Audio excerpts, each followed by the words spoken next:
పెనుకొండపట్నం 11, 12 వార్డుల్లో ఆదివారం ఇది మంచి ప్రభుత్వ కార్యక్రమం నిర్వహించారు. ఎమ్మెల్యే జీవి ఆంజనేయులు మాట్లాడారు. 100 రోజుల్లో రాష్ట్ర ప్రభుత్వం ప్రజలకు అందించిన పథకాల గురించి వివరించారు.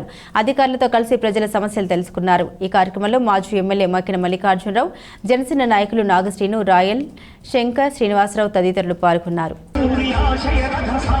ఈ కార్యక్రమం ఇంతటితో ముగిసిందని తెలియజేయడం శాసనసభ్యుల వారికి అట్లాగే మన మక్కిన గత ప్రభుత్వాన్ని చూశారు. 5 సంవత్సరాల పాలన, దోపిడీ పాలన చూశారు. ఇసుకలో దోపిడీ, బ్రాందీ విస్కీలో దోపిడీ, చివరికి వెంకటేశ్వర స్వామి లడ్డులో కూడా నెయ్యి బదులు జంతువుల కొవ్వు కలిపి అపరాధం చేసి అక్కడ కూడా అవినీతి చేసినటువంటి దుర్మార్గపు ప్రభుత్వాన్ని దేవుడే కన్ను తెరిచి 153 సీట్లని కన్నెర్ర చేస్తే, దేవుడు చూస్తే, ప్రజలు కన్నెర్ర చేస్తే 11 సీట్లకు వచ్చాడు జగన్మోహన్ రెడ్డి ప్రభుత్వం. ఒక కనీసం పల్లెల్లో కానీ మున్సిపాలిటీలో వార్డులు కానీ బల్బు లేని చేత కానీ అసమర్థ ప్రభుత్వం జగన్మోహన్ రెడ్డి ప్రభుత్వాన్ని చూసాం.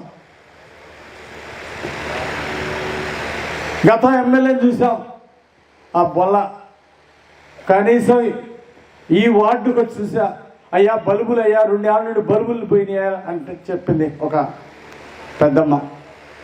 వెంటనే కమిషనర్ గారితో వెంటనే వేయాలంటే రేపు సాయంత్రానికల్లా వెలిగిస్తాం సార్ అని చెప్పాడు మన కమిషనర్ గారు. అభినందిస్తున్నా. మన మున్సిపాలిటీని బాగా అభివృద్ధి చేయాలని ఒక తపంతో, ఒక ఆశయంతో వచ్చాడు మన మున్సిపల్ కమిషనర్ సుభాష్ చంద్రబోస్. నా వంతు సహాయ సహకారము, అలాగే మన పట్టణ ప్రముఖులందరూ సహకారం అందిస్తాం. మాకు కావాల్సింది ఒకటే, గత ప్రభుత్వంలో బొల్లా బ్రహ్మనాయుడు టౌన్లో బల్బులు వేయలేకపోయాడు. మున్సిపల్ కమిషనర్ గారిని కోరుతున్నా, టౌన్లో ప్రతి గొంతులో, ప్రతి వార్డులో, ప్రతి బజార్లో ప్రతి బల్బు వెలగాలని ఈ సందర్భంగా నేను కోరుతున్నా.